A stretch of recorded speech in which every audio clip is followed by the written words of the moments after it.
Thank you, Yaakov. As Minister Katz just said, 10 teenage Israelis, bright young kids, preparing to serve in the Army with their entire lives ahead of them, perished on Thursday, taken from us by flash floods in the south of Israel. On the screen behind me will be the photos of the 10 victims. Where is it? I guess they don't have the picture. I'd like to read each of their names, and then I ask you to join me in a moment of silence. Would you all please stand?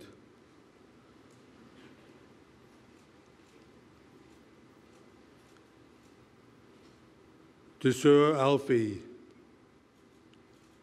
Ella Orr, Shani Shamir, Yael Sadan, Bayan Bahun, Romi Cohn, Agav Levy, Galil Belelili, Adi Ranan, Ilan Bar Shalom. Thank you. Thank you, and may their blessing, may their memory be a blessing. It's an honor to serve as president of this conference for the third year in a row. And Eliezer, thank you for putting together such an impressive event. Today, we have some great speakers. I know we're all looking forward to hearing from them. We are joined today by top Israeli ministers, Avigdor Lieberman, Israel Katz, we just heard from, Yoav Gallant, Gamlieli, and Saki Hagnegbi. We have a former Prime Minister, Ehud Olmert. We have former Minister of Education, Gideon Saar. And we have one of the most respected Republican senators, Lindsey Graham, a great supporter of the Jewish state. And we have the great Democratic Senator, Ben Cardin, who has shown tremendous leadership in his fight against BDS. We have ambassadors, academics, business leaders, including my great friend Charles Brafman, who has devoted his life to strengthening ties between Israel and the diaspora. It is a truly remarkable group. A couple of weeks ago, we celebrated Israel's 70th birthday. Across Eretz Israel, from Haifa to Beersheba to Eilat, streets were lined with blue and white flags. There was singing and dancing as we toasted Israel's strength and survival. But it was not just a day of joy. It was a day of reflection. Right now, Israel stands at a crossroads. It has two choices. It can continue to be a key power in the Middle East, or it can become a major global force. I believe Israel will choose to become a true global player. But before it does, it needs two things. First, it needs to change its image. And secondly, it needs allies in every country. The first place to look for allies is in the diaspora. The problem is that the diaspora today is not the same diaspora of my generation and my parents' generation. My generation, I think everyone also is the same generation in Israel. believes in Israel 100%. Our bond with Israel is unbreakable. But too many of the younger generation are turning their backs on Israel. We need to ask ourselves, why are they doing that? And what can be done to reverse it? I believe we're failing the current generation in two ways. The first is education and our failure to tell Israel's true story. We are not doing enough to educate young people about what it means to be Jewish and about the greatness of Israel. Just this week, Danny Dayan, Ambassador Danny Dayan, who we just heard from a few minutes ago, was heckled and harassed by BDS protesters while speaking at Syracuse University. That's an outrage. But you know what upsets me even more? In reading about the incident and hearing about it, I saw no mention of anyone standing up to defend him and to defend Israel. And that's shameful. Let me ask all of you a question. Instead of it being a Jewish leader who was harassed, what if it was a black leader or a Muslim leader or any minority? Then it would be front page news. But when it's a Jew, an Israeli, no one stands up and speaks out. The complicity is frightening. The silence is deafening. There is no question we have a double standard in this country, and we need to end it once and for all.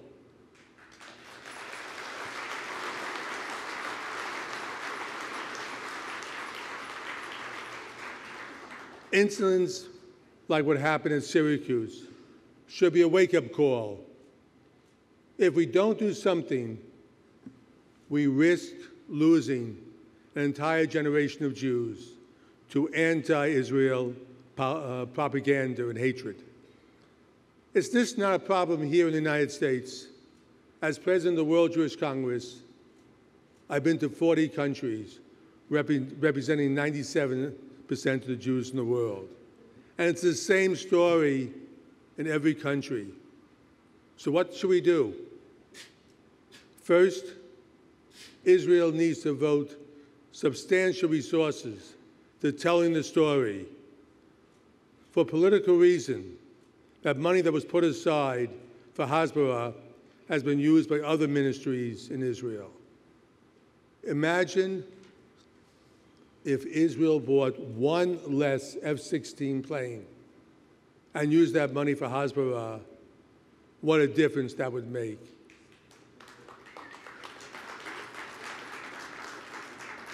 At the same time that Israel has been spending less and less on public relations, our enemies are spending more and more. They devote millions of dollars to training anti-Israel operatives in the art of persuasion and propaganda. And they send these highly trained operatives to college campuses to spread lies about Israel, to make Jews look bad, to fan the flames of anti-Semitism. Today, more than ever, they're succeeding. They're convincing our youth that Israel is the pariah state, the evil state, the apartheid state. What does Israel do in response to all this? Almost nothing. Do they refute these lies? No. They're silent. They allow our enemies to define us. In many ways, the World Jewish Congress serves as Israel's foreign ministry.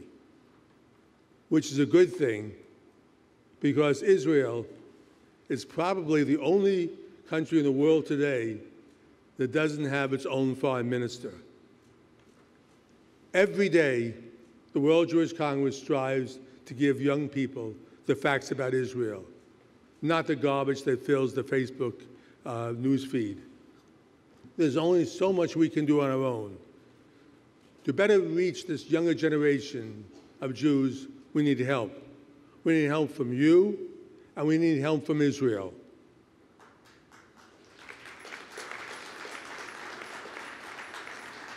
The second step was forging a closer bond between Israel and the next generation of diaspora Jews.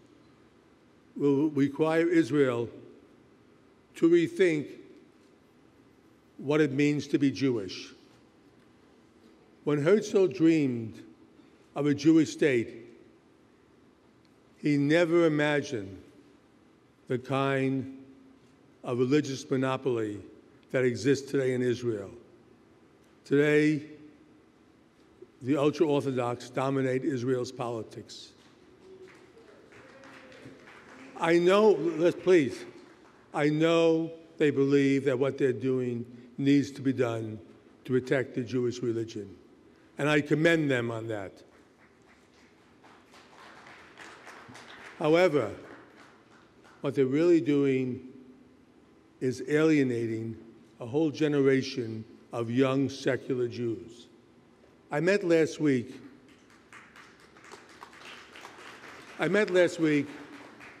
with a father of four who's been married for 25 years. His wife converted before they got married, but they were living in the Midwest at that time, and there wasn't an Orthodox rabbi to do the conversion. So his wife studied under a conservative rabbi for 6 months, and then she became Jewish. They built a Jewish home together. They observed the Jewish holidays together. They're proud of their Jewish identity. And their children, their 4 children, are even more proud. But recently the man learned that in Israel, his 4 kids, his wife, are not considered Jewish. He was heartbroken. He loves Israel, but he doesn't feel wanted. I hear stories like this over and over again all over the world. One stop a second. I understand what everyone here feels, both one side and the other. What I'm trying to do is give you a glimpse of the diaspora outside, not New York City, not Israel, but the world and what's happening out there. Instead of pushing these Jews away, we need to bring them in. We need to remember that we're one people, from the most Orthodox to the most secular.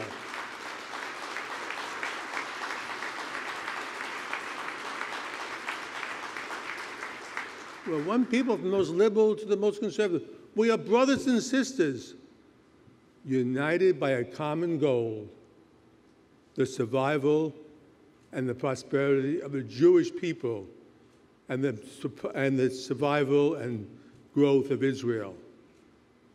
I'm an optimist. I met with leaders across the region and around the world, and I believe Israel's best days are ahead. And with the most pro-Israel president in American history, Donald J. Trump,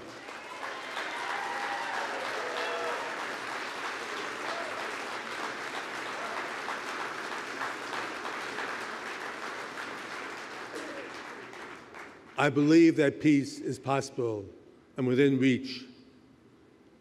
And we all thank President Trump for his historic courage in moving the embassy, American embassy, to Jerusalem.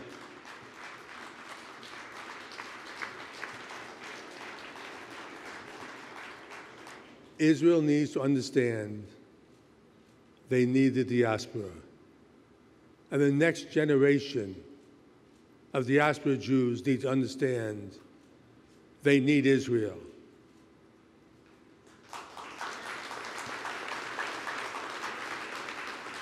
Let's do everything we can to educate them, to help them understand the greatness of Israel and the greatness of Judaism. Let them have the same pride that we have. Let's all work together, Israelis and the diaspora, as one people. I'd like to close now with a short video. The other video didn't work, so I hope this one works. In the 35 schools I run in Central and Eastern Europe, we've educated 35,000 students over the past 30 years. The students range from semi-secular, whatever that means, to modern Orthodox.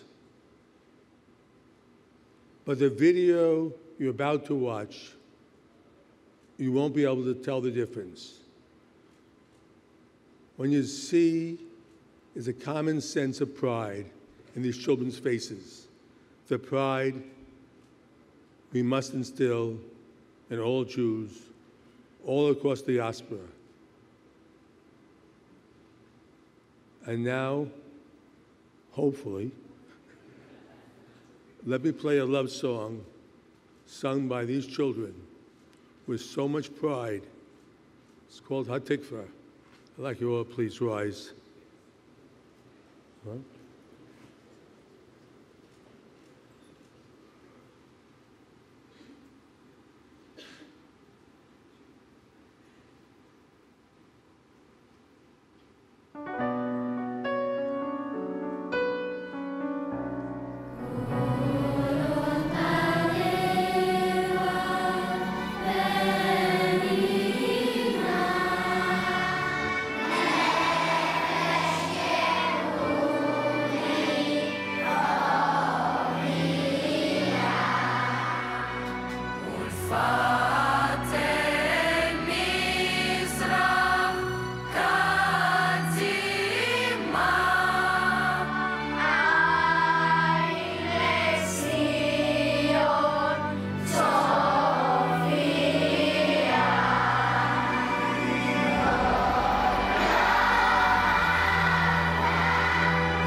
Thank you.